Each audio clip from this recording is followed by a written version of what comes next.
TNA Wrestling. Cross the line.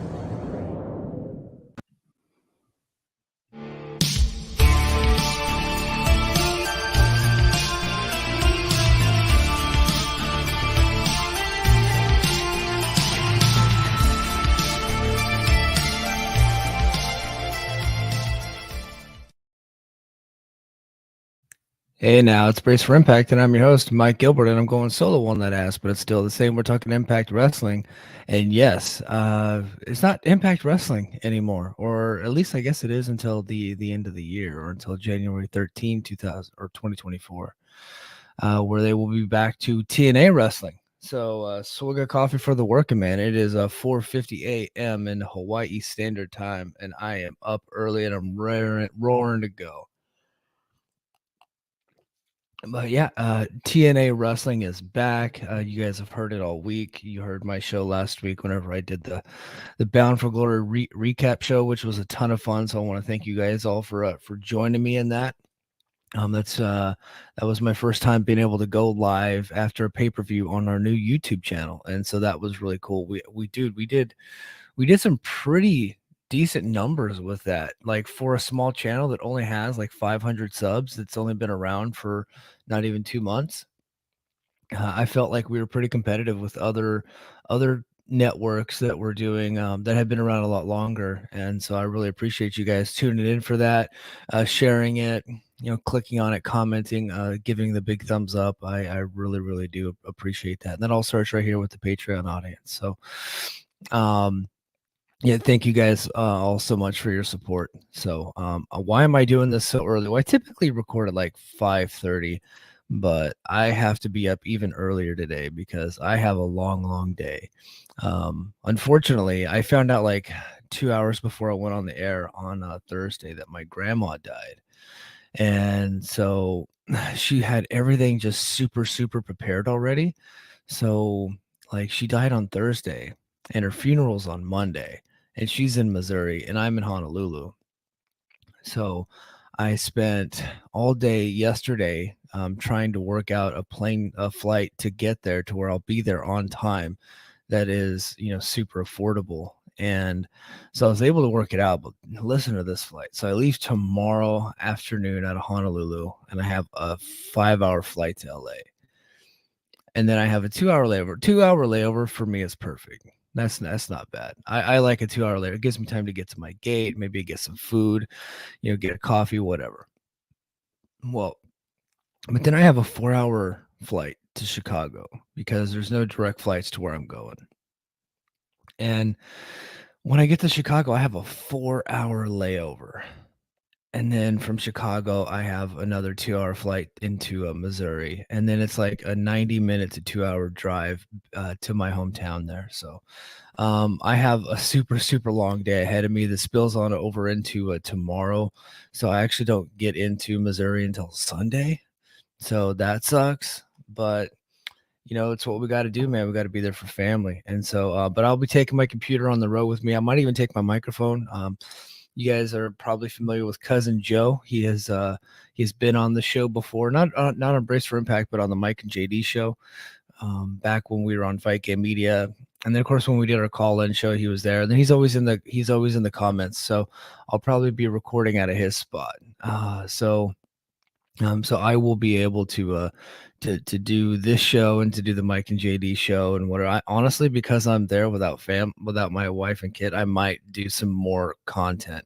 So if any news breaks, I might just take straight to the Patreon and take to YouTube to talk about it. Because like I have like this own, I'll have like not a hotel, but like my family has a spot for me to stay in that's kind of got privacy, and the internet's pretty good. So I might do some more recording while I'm out there. And plus, like I have one assignment left for the class that I'm in, and so and it's kind of like my final. I turned that in last week, so I have a ton of extra time. So it's gonna be fun. Lots to get into, but before I start the TNA talk, yesterday I went viral. It was so weird. So I was in the Voices of Wrestling Discord, and we're just having like a group chat in there about a lot of the media members were all tweeting about setting your DVRs for SmackDown tonight on FS1, because SmackDown, this was yesterday. So SmackDown was preempted by the World Series, and they were moved to FS1. And I think it is the media's job to remind people of that. I absolutely do. I know whenever there was issues with the Impact television show and I was covering Impact for Fight Game Media, I had a column. I tweeted about any changes. I put it in the column. I talked about it on the podcast. I absolutely 100% think that is like what the media is supposed to do. It's not them being PR. It's not them being helpful to the company. They're educating their audience. They're passing along news. And SmackDown being on a different channel is absolutely news. Here's what I thought was funny. And believe me, I thought this whole thing was hilarious. They all tweeted basically the same tweet at around the same time. And that's what got me. That's what I thought was so damn funny. And it was all very similar. I'm gonna go to my tweet right now. And it was just, they, oh gosh, what did they say? I'm gonna pull up my tweet right now, so stay tuned for that. But so they all tweeted basically the same tweet at the same time, and it kind of just looked like everyone had gotten a memo from WWE PR, and they all said the same thing, and I thought that was funny, so I tweeted about it. We were all kind of having a conversation, and in that Discord server, and some people were appalled by it, and then other people were kind of like me, where it's like, oh, that's kind of funny, they all said the same shit. So that's where I was at. So I tweeted this out. I said, looks like everyone got the same memo, right? So, and I'll pull up the pictures here. You got Wrestling News Co. Said, a reminder, WWE SmackDown airs on FS1 tonight. No big deal. They ran down the thing, and then of course you got to put a picture there to get the engagement. John Alba, he does his a little bit later, but I said, meant to mention this on the episode, but a reminder, FS1 tonight airing in the World Series. Okay, no big deal. Nick Houseman, just remember to change my DVR for SmackDown. Tonight's show air on FS1. Don't forget to change your settings. And then of course Sean Ross Sapp says the same thing, right? Okay, so I tweeted out, it looks like everyone got the same memo. That's all I said. That's all I said was, looks like everyone got the same memo. I didn't say it was good. I didn't say it was bad. I wasn't questioning anybody's journalistic integrity. I don't know the fucking first thing about journalistic integrity. I ain't never taken a journalism course. I'm a fucking podcast. Dude, I do this podcast not for journalism purposes. This is a creative outlet for me to spill some of the bullshit that's on my brain. That's all it is. I like to tell jokes. I like to inform people. I like to talk about pro wrestling. That's the end of it. I'm not doing investigative journalism. I'm not doing it. So I wasn't like being overtly judgmental to these guys, but god damn did they take offense to it. Especially this fucking John Alba guy.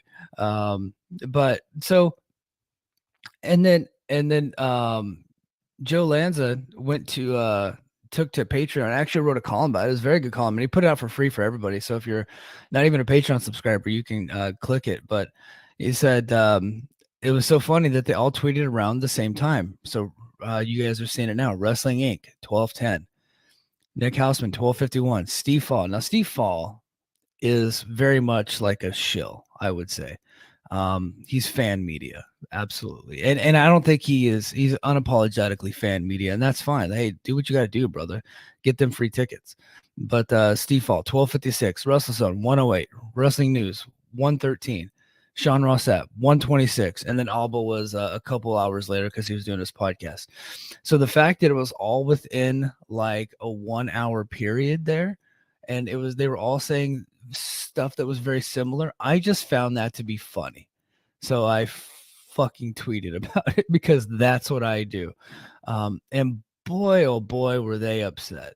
Sean Ross Sapp was getting into arguments with JD and a lot of other people in my mentions. And look, the people that took it, and they were like, oh, the state of wrestling media is dead. These guys are all shills, WWE shills. Look, I don't think that any of these guys except for Fall, and I think he's like absolutely one, and that's okay.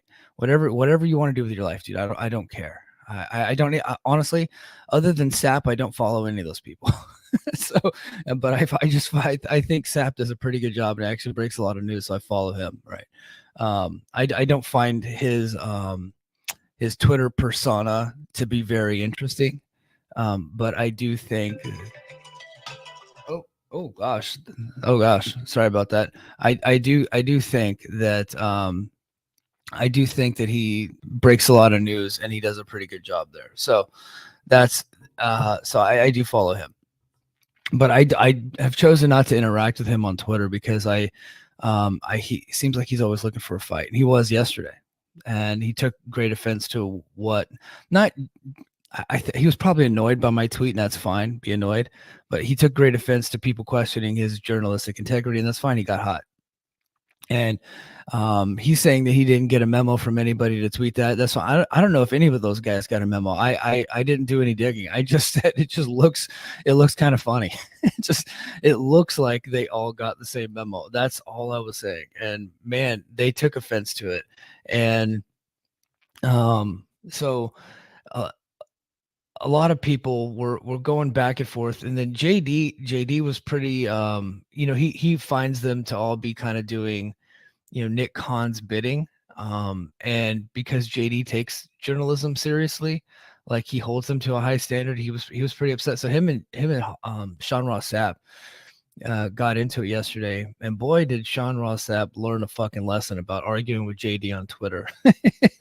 It's not an easy thing to do, and it lasted a while. And I was in that for a little bit, and I didn't say anything because I was like, man, you guys fucking took this way too seriously.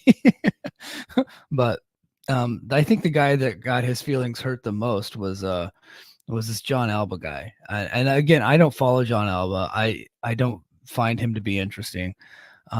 He takes himself a little bit too seriously. And look at this. So he quote tweets me. Look, listen to this fucking guy.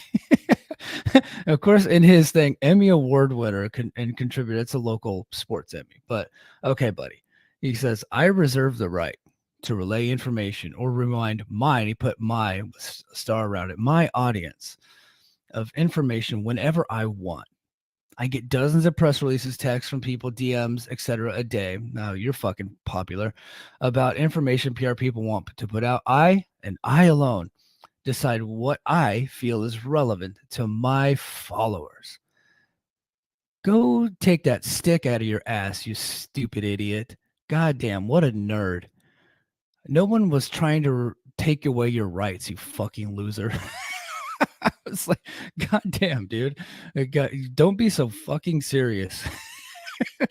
I reserve the right to relay information. No one was trying to take away your right, you idiot. No one's saying you can't say that. I didn't even say that it was a bad thing that you did that. Like I said, when I was writing, Impact used to send me PR stuff, and I would put the PR stuff in my thing. But I would say that this was from a press release, right? Like that's not a big deal. It just looked funny that you guys all tweeted pretty much similar stuff at the same time. Now he tweeted his was a couple hours after everybody, and then he goes on. He goes, "I've covered every major league sport. Congratulations, buddy. I've covered every level of college and high school athletics.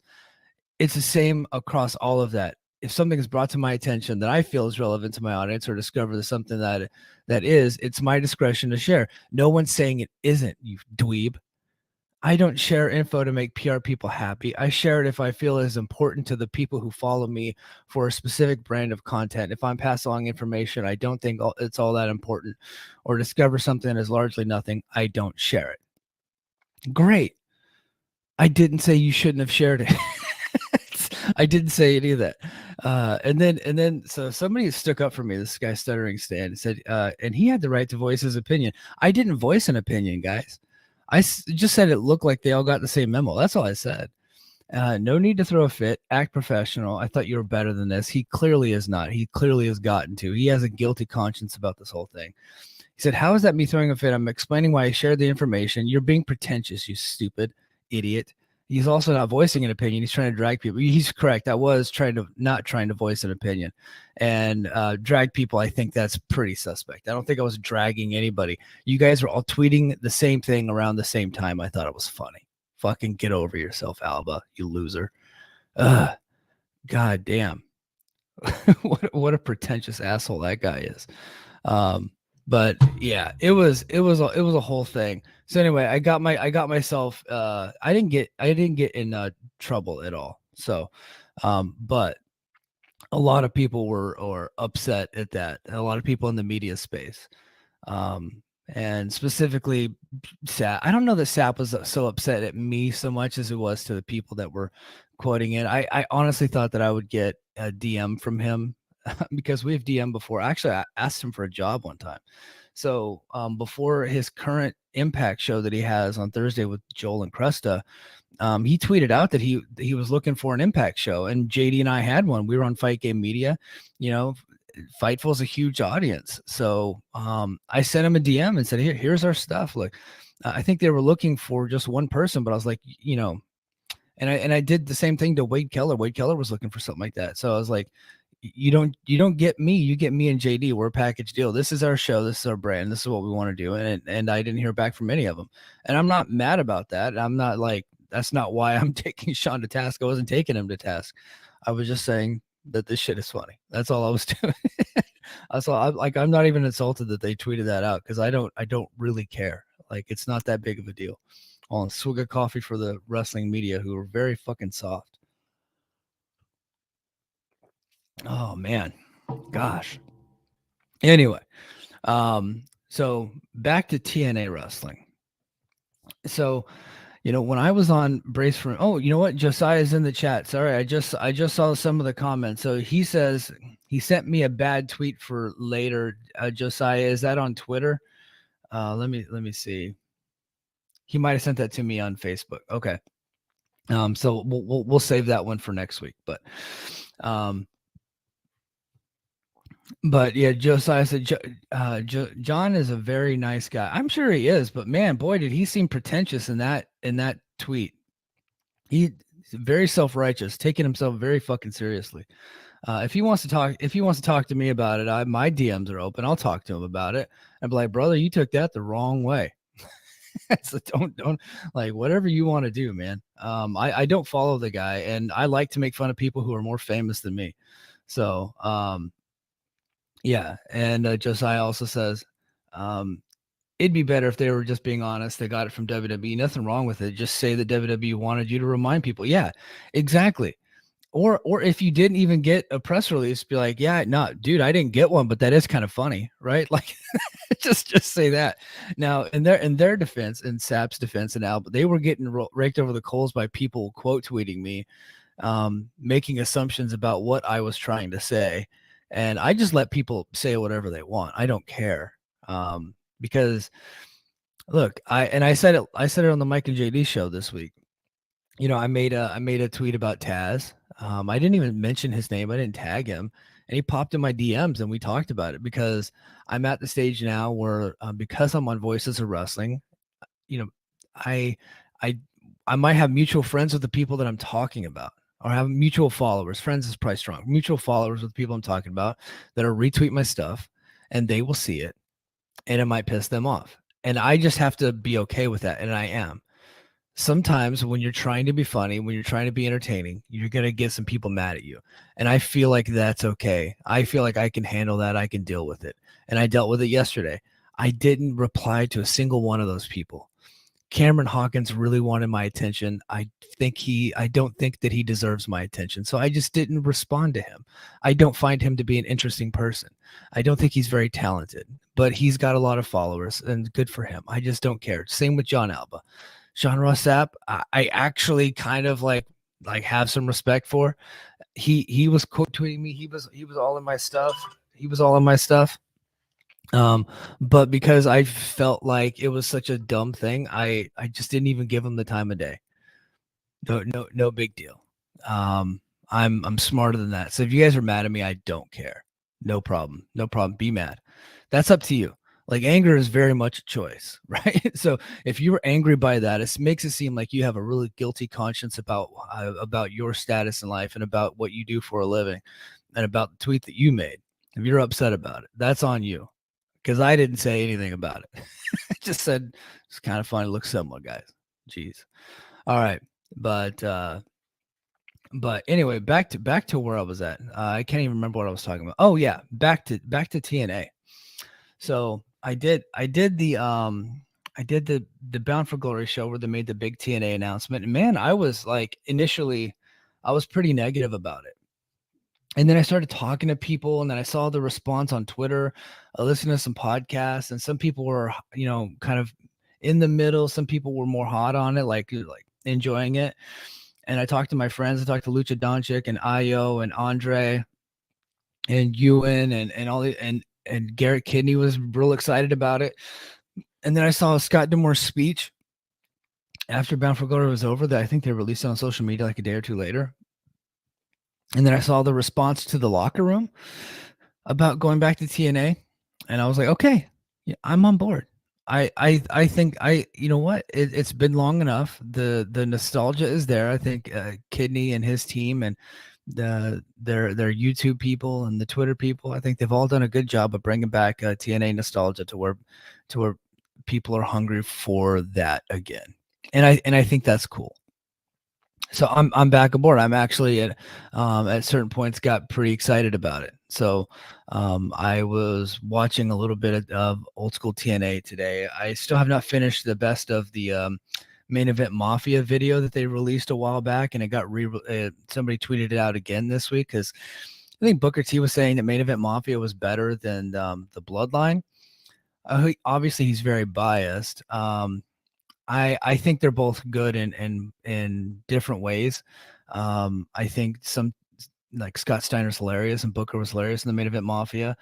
Um, I think obviously the Bloodline's much bigger, and I think their big moments were better than what the main event Mafia was doing. But I like the main event. I thought main event Mafia was cool. Hold on, let's swig of coffee. I swig coffee for the main event Mafia.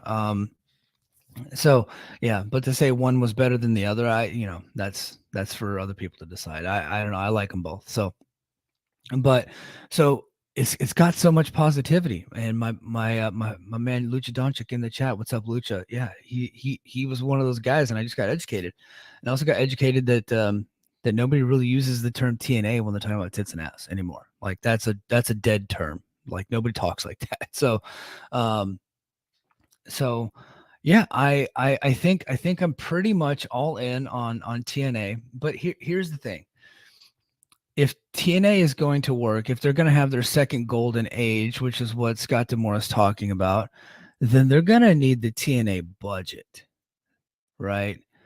Right now they have an Impact Wrestling budget, which is just a tad above MLW and Game Changer Wrestling and NWA. Right, they're just like a step or two above those guys. Now they're doing a production overhaul, so it seems like they're getting a better production budget, so it's probably going to look a little bit better. But they also need to upgrade that talent budget.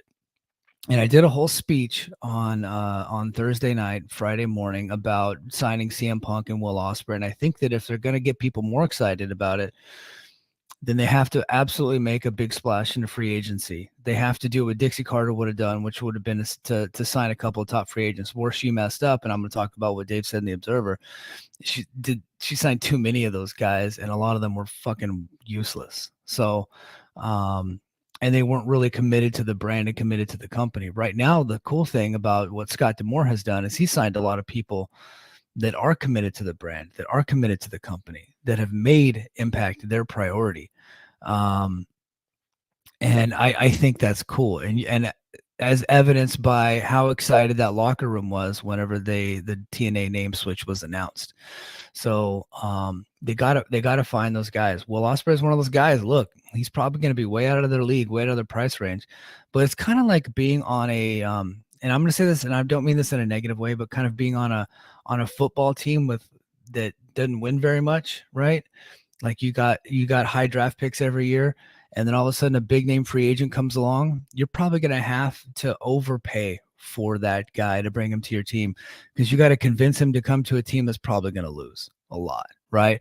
And it's going to take some time to get some wins, and you want him to be a part of it. Similar thing here. Like if you want Punk and you want Osprey, you might have to like, hey, look, they're offering you this. I'm going to offer you this with all these incentives. You got to blow them away by the offer and bring them over. And if TNA is going to make a big splash, I don't know that they can do it on Access TV. I just don't know. You don't get another golden age on Access TV. Now, Mark Henry on Busted Open Radio was talking about look, he works with Tommy Dreamer, who's an executive in Impact. He works with Mickey James. He works with Bully Ray. They're all on that show. And I don't know that he has any inside information. I think he just kind of talks out his butt sometimes, but he said something very interesting. He was saying that, because he didn't know anything about their YouTube Ultimate Insiders. He didn't know any of that. So like Dave LaGreca was educating him in like real time, which was pretty funny. But he goes, they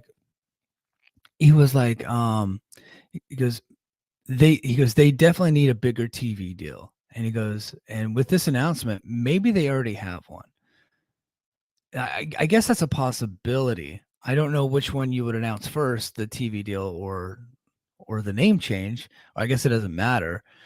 Maybe the name change first to prepare the TV deal. But I don't know. I think if they did have a new TV deal, we'd probably know by now. We'd start preparing while we're in this lame duck period. And I find that to be very interesting. If they don't have a new TV deal, I have a batshit crazy idea. And it's so crazy, it might just work. I've been telling Anthem for months to buy Bellator from CBS Viacom. CBS Viacom almost sold Bellator to PFL, Bellator MMA, to the Professional Fighters League, but they canceled the show, much like WCW. And WCW was almost bought by Fusion Media back in 2001, but then when TBS canceled the show, the value of the property dropped because they had no TV deal in hand. They couldn't get it onto another television network, and so the deal fell through. And then WWE bought it for pennies on the dollar, which is what PFL's trying to do now that Bellator has been canceled off of Showtime. It seems like Bellator is either just going to be folded and fail and folded and not be sold to anybody, or PFL is just going to buy the fighter contracts because they don't need the IP, because they are not a television network. They don't need the video library. It's of no value to them, right? Not like it was for WWE when they bought WCW, because they were selling DVDs, they were selling the history, they were starting their on-demand network. They used to have a cable WWE 24/7 on demand. Like they had this stuff in the forecast, right? PFL doesn't have that. But Anthem has Access TV, and they have Fight Network, and they have their streaming services, and they have all of that stuff. Bellator is the perfect property now that it's dirt cheap to be buying, to get the IP, to get some of the fighter contracts. Some of those fighter contracts you can just sell them off or cut them or whatever you want to do.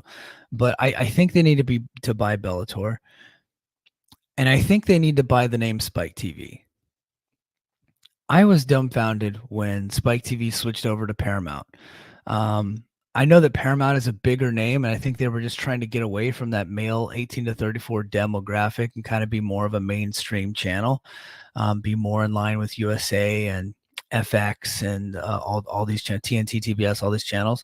So they went to Paramount, and it looks like, and they eventually canceled Bellator. Bellator got moved over to Showtime and all that stuff, and they're trying to be kind of a classier, upper scale channel with hard hitting, scripted programming like Yellowstone. They still have Bar Rescue, but Yellowstone, right? So they're the Yellowstone network essentially. They're not using the name Spike TV. I think Anthem should bring back that name. Like just go all in, just like, hey, we got TNA now. Now we have Bellator. Let's just call Access TV, because they're leasing that name from Access, the ticket company.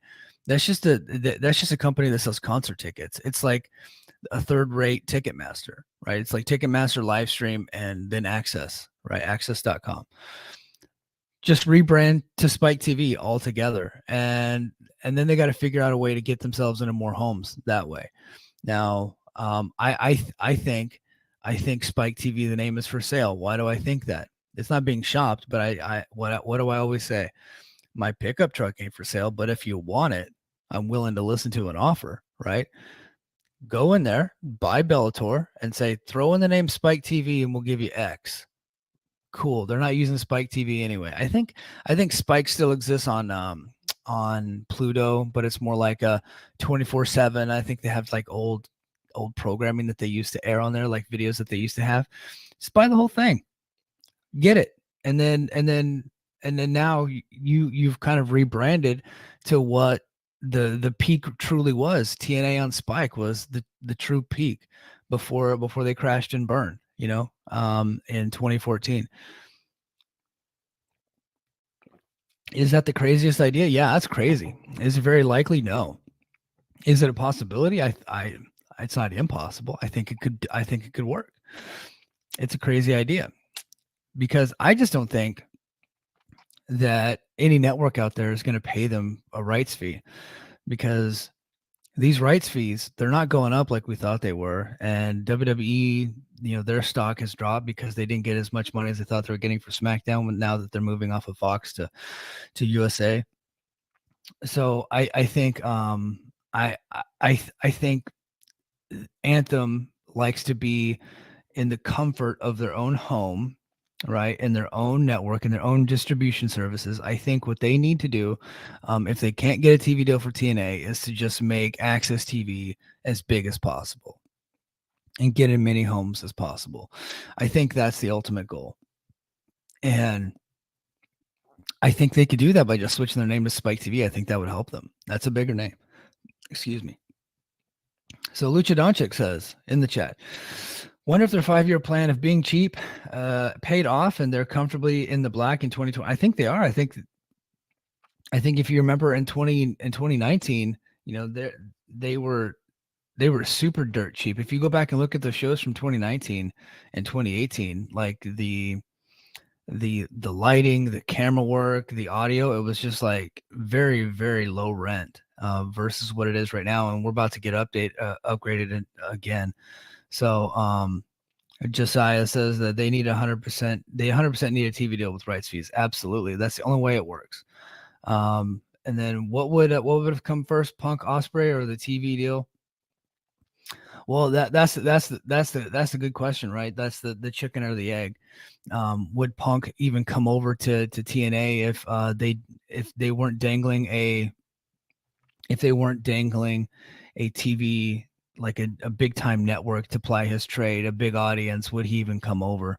That's the big question. But if they did have a network deal in hand, I think you're more likely to get those guys. But I think ultimately, you can get those guys with just dollars, right? Like pro wrestlers are very much, they're driven by creative, they're driven by fame, they're driven by fortune. So, I think you can get one or both of those guys on a short-term deal if you pay them enough money, if you beat the competition. And that's the only way that they're going to do it. But I see your questions in the chat, guys. I will get to those questions, but I wanted to play a clip actually of Jeff Jarrett. Jeff Jarrett was on his podcast this week, and he was talking about this whole TNA thing. This clip's a couple minutes long, but I did think it was interesting that he was talking about it. And he said something pretty important, I think. It says 427. I'm not going to play an entire 4-minute clip. Don't worry. Topic and our subject. Some big news happened over the weekend. There was a phenomenal pay-per-view put together by Scott D'Amore and the rest of the fine folks at Impact Wrestling. And at the end of that show, they announced that TNA Wrestling is returning. We're back, is the announcement. TNA. So no more Impact. Now it's going to be called TNA. A lot of fans are excited about this. They're even going with the old school TNA logo, the OG logo. And I like it. And I think, like a lot of people, have still called it TNA most of the time anyway. Were you surprised to see that they're going back to the old nostalgia name of TNA, Total Nonstop Action Wrestling? You know, Conrad, I mean, on this topic alone, you know, I could go down so many rabbit holes and so many avenues. I'd heard rumblings, and, you know, boy, Conrad, do you really want to open up this can of worms? But yes, I'm surprised in a few different ways in that the conversations that I had with Anthem, I'll just leave it at that, all the way at the highest levels and all those, is that I was pretty clear with them that, hey guys, in my opinion, Impact Wrestling, naming that the company, was almost dead on arrival in 2011 and 12. The tagline, Wrestling Matters, and all that kind of stuff. But I said, I just think Impact Wrestling is dead, the television show. And so, Conrad, not to, you know, go on and on and on about it, but I had those conversations in depth and gave them the history, but they are well aware of it. They bought the show Impact from day one. Anthem did. So they knew that it was TNA Wrestling presents Impact. And so going down that road and knowing, okay, not a big fan of it. And that's where in my mind, hey, let's, if you don't like Global Force Wrestling, I even said that, hey, we can figure some kind of way and use a storyline and go back to TNA. There's a lot of equity. Your library is named that. The international partners have always, and that's, Conrad, you said, you're like the international partners. There are many, many places, India specifically, Australia in a lot of ways. They never, ever quit calling it TNA Wrestling. And Right. The double entendre isn't near as prevalent outside of the U.S. In so many markets. So all the I guess you could say information in my head, that's why I was like, okay, so now 5 years, 6 years after you acquired it, you're rebranding. So that would be a little bit of surprise to me. But then at the end of the day, it's all execution. It's all, what is Scott's bit? That is what I'm most optimistic. Yeah, so there was Double J. Double J was of the opinion that you don't. He wanted to be. He never wanted to switch off of TNA, and he was making the point that all their international partners were always calling it TNA. I don't think they ever stopped calling it TNA. So, and like you said, the double entendre doesn't exist overseas, and I totally get that. I don't really think it exists that much in the States, other than a few of us that were around in the early days. But hey guys, so I want to get through. So I think Kurt Angle had a quote. He said, "I think it's a great idea." I mean, that's what the fans were into back then. It gives them a feel that they're coming back, you know, and the old school TNA is coming back, and he loves that. So that is really cool. And so I did want to talk about some of the stats from the oh gosh, what happened here? All right, so hold on. I was gonna go. Oh, there it is, right there. So so what Dave was saying, and said the company is attempting to push this as a new beginning and claim that they are ready for a second golden era under the TNA name. He said in 2017, when the decision was made to call the company Impact Wrestling under ownership Anthem Entertainment, the TNA company had the feel of almost a complete failure. Yeah, it did. Like, those days were dark. Under Dixie Carter, the company did have some success on Spike TV and peaked with 60,000 buys for Kurt Angle versus Samoa Joe. And it said it made a number of mistakes. It was the attempt to take a step forward and be competitive with WWF that did them in. In one fell swoop, they signed Hulk Hogan to build a company around, along with Ric Flair, Jeff Hardy, and Rob Van Dam, and put Eric Bischoff in a power position and got rid of the six-sided ring. Moved to arenas from the cheaper Universal Studio for television, and even attempted to run on Monday nights opposite Raw. The cost led to huge money losses, and by 2016, the company was on death's door. with most of the name talent having left and the arena tapings dropped and the Monday move being short-lived. Um, so yeah, it was a long way to get back to where we were at. So the TNA name had such a negative connotation at the time that the name was dropped in 2017 for Impact Wrestling. The name TNA for Total Nonstop Action was a moniker Russo came up with when the company opened in 2002 with the idea that TNA was a code word for tits and ass, and that he would be going in a heavy direction that WWF did with Sable in the bra and panties match era. Nearly 7 years later, nostalgia kicked in. People forget the end of TNA and even the heyday, but have fond memories of AJ Styles, Samoa Joe, and Spike TV, and Mike Tenay and Don West, and other positives. The term TNA, a culture term dating back to the popularity of TV shows like Three's Company and others, is not nearly as used as much today and doesn't bring with it the idea of sleazy entertainment. So, and then he says, even a few years ago, when I mentioned why the TNA name was dropped, Scott D'Amore said they had no issues with the reputation of the TNA name. At one point, they brought back the TNA name with the idea that Moose was the TNA champion. They also had the TNA TV show that they did, but it didn't really take at the time, and the plan to move back to the name has been talked about for months and finalized a few weeks back. Yeah, so the entire library, like all the biggest stuff that they've ever done is under the TNA name. And so it kind of makes sense now that they're going back to the TNA name. So Bound for Glory. So Dave had some stats for Bound for Glory. Said they drew a sellout of about 1,000 fans to Cicero Stadium. Show sold out in advance. For television pay-per-view buys, it was up about 1,800 from 1,600 for last year's Bound for Glory at the same point. These are television pay-per-view buys, so not streaming buys. The actual gain was 11%. For comparison, the best Impact TV pay-per-view number since losing Spike was 10,000 for Kenny Omega versus Rich Swann. Based on most pay-per-views, and the streaming buys right now would be about 2 or 3 times higher. So probable numbers at this point would be 5,400 to 7,200, only a 2.1%. Okay. So we're looking at around 6,000 to 7,000 buys. Impact, they're mostly an online company, and I would say I don't know a single person that bought this pay-per-view that bought it to their cable provider, other than a friend of mine in Canada. So I could not see. I think that you're looking at probably 6,000 to 7,000 pay-per-view buys, because most of those are going to be streaming. So I think the 2 to 3, maybe even 4 times higher than what television was. So it looks like they did a decent number.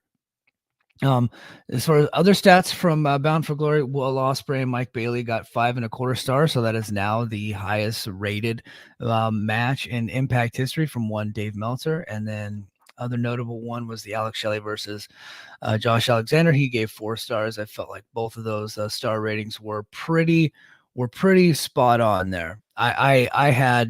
I definitely had Mike Bailey and Will Ospreay at 5 stars. I said 5+. So and they got 5+. So good for them. Cool for the company. Yeah. Other news. It looks like Alex Shelley got hurt at some point. Ewan's in the chat. What's up, Ewan? I think Ewan actually put this in the Discord, so maybe he can elaborate. But it looks like Alex Shelley might have gotten hurt on the UK tour. He pulled out of one of his matches, so we're going to watch that one very closely. I don't know exactly what happened, who he got hurt against, or what the injury is. Nobody's reported anything, but there's a rumor out there that he might have got hurt. So we'll see what that's all about. PCO. I speculated on the Bound for Glory recap show that PCO was probably re-signed, and looks like they announced it the next day that he actually re-signed on his way to the ring, in dramatic fashion, of course, because pro wrestling. And then Dave Meltzer reported in the Observer that he is signed to a 1-year deal. So that's pretty cool. That's pretty cool. I was pretty upset when I found out that PCO had given his resignation. But the fact that he's re-signed, I think, is awesome. Also, what's awesome is that Heath is now a free agent. I was done with Heath. He's another one of those guys. I felt like he could have brought some value to the company, but he didn't switch up anything. He was just his WWE character with no improvements, with no nothing. He didn't do anything to make himself better. He just kind of came in and coasted. And so I was like, okay, I'm surprised that he actually signed a contract extension at one point. But now his contract is completely expired. I think it's a good idea to let this guy go. He could probably go back to WWE. They like him up there. He's a guy that can kind of come in and pop the crowd and lose some matches and be on WWE main event, and that's fine. I'm happy with this guy going. I was not a big time Heath hater like my buddy Andre is, but I'm also like he take him or leave him. I don't care if he's in the company. So it's like it'll free up some money to be able to sign probably more important people. There's this kid in the UK that I've been seeing highlights of. I don't think I've ever actually seen a full match, but so many people are high on him. Like this kid Leon Slater. Use whatever money you were going to give to Heath, give some of that to that guy, and get him a visa and get him working in TNA. Like that's what TNA is all about. Giving young guys a chance to make a name for themselves in the X division, going out there. They're probably raw, they're probably green, but they're just workshopping stuff, doing all kinds of crazy moves. Like that's the type of guy that TNA needs to focus on. Now, while I still believe they need to sign, a big name talent to make a splash, I think that you supplement with those indie stars. TNA was a really good place for people to get educated about independent wrestlers, which is how they got their name, right? Ewan in the chat was he was there at the Glasgow show, and he said Slater versus Kazarian was awesome. Yeah, so and he was also Ewan was at the Glasgow show, and fans were so excited to chant TNA. Dude, TNA is such an easier thing to chant than Impact Wrestling. so for that alone, I'm excited. I've been of the opinion they should have a 3-letter name anyway. And I had workshopped like them doing, buying up NWA or buying up MLW just so they can have a 3-letter name, but they just brought back TNA, which that worked perfectly. That's much easier. So Gerard in the chat saying that Alex Shelley was seriously limping backstage the night before against Subculture after the match. So yeah, we'll keep an eye on that. So Glasgow tapings. So the Glasgow tapings that Ewan was at, that's actually what we're going to see this coming up week on Impact. So when I do my recap show next week, I'll be recapping the first episode from Glasgow. So they're going to put the Glasgow shows before what they taped in Las Vegas.